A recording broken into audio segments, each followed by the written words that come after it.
Iran যুক্তরাষ্ট্র সংঘাত এবার নতুন মোড় নিতে চলেছে। বিশ্বের সর্ববৃহৎ রণতরী জেরাল্ড আর ফোর্স ইরান থেকে মাত্র ২৫০০ কিলোমিটার দূরে অবস্থান করছে, আর ইউএসএস আব্রাহাম লিঙ্কন ইরান উপকূল থেকে মাত্র ২০০ কিলোমিটার দূরে রয়েছে।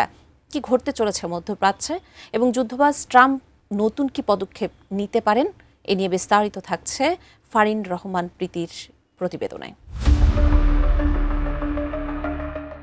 মধ্যপ্রাচ্যের দিগন্তে আবারও অস্বস্তির ছায়া, সমুদ্র শান্ত, আকাশ স্থির, কিন্তু সেই নীরবতার আড়ালে জমছে বড় হিসাব নিকাশ। আর সেই সমীকরণের কেন্দ্রেই এখন বিশ্বের সবচেয়ে শক্তিশালী ও বৃহত্তম বিমানবাহী রণতরী ইউএসএস জেরাল্ড আর ফোর্ড। যুক্তরাষ্ট্রের সর্ববৃহৎ এই রণতরী এখন ইরান থেকে প্রায় ২৫০০ কিলোমিটার দূরে অবস্থান করছে।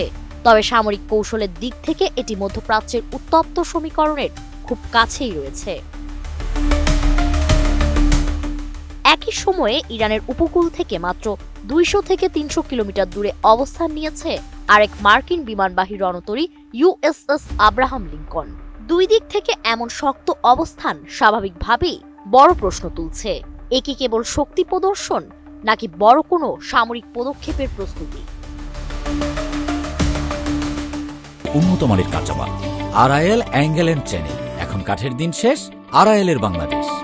পরমাণু কর্মসূচি নিয়ে যুক্তরাষ্ট্র ও ইরানের বিরোধ নতুন নয়, তবে সাম্প্রতিক মাসগুলোতে উত্তেজনা আরও তীব্র হয়েছে।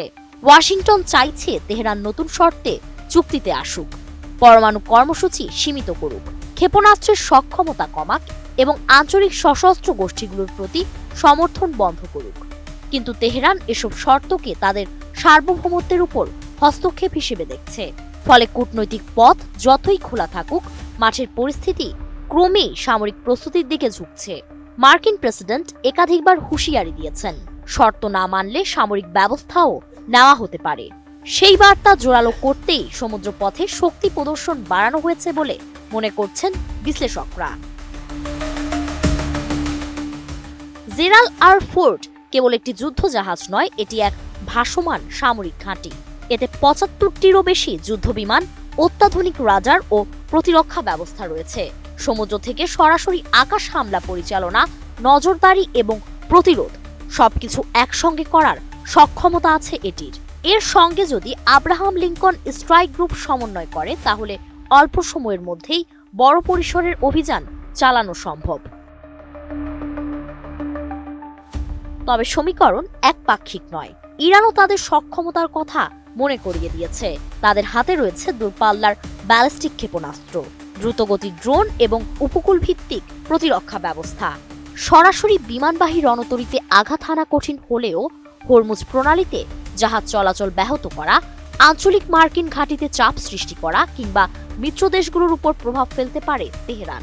এতে বিশ্বজুড়ে জ্বালানি সরবরাহে বড় ধাক্কা লাগার আশঙ্কা রয়েছে। সবচেয়ে বড় ঝুঁকি একটি ভুল হিসাব। যদি সীমিত হামলা বড় পাল্টা আঘাতে রূপ নেয়, তাহলে পরিস্থিতি দ্রুত নিয়ন্ত্রণের বাইরে চলে যেতে পারে। তখন সংঘাত শুধু দুই দেশের মধ্যে সীমাবদ্ধ থাকবে না, জড়িয়ে পড়তে পারে পুরো অঞ্চল, এমনকি ইসরায়েল সহ অন্যান্য শক্তিও। মধ্যপ্রাচ্য এখন এক অনিশ্চিত সন্ধিক্ষণে দাঁড়িয়ে।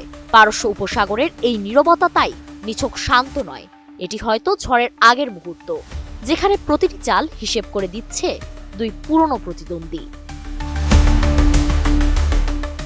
ফারিন রহমান প্রীতি, এটিএন নিউজ।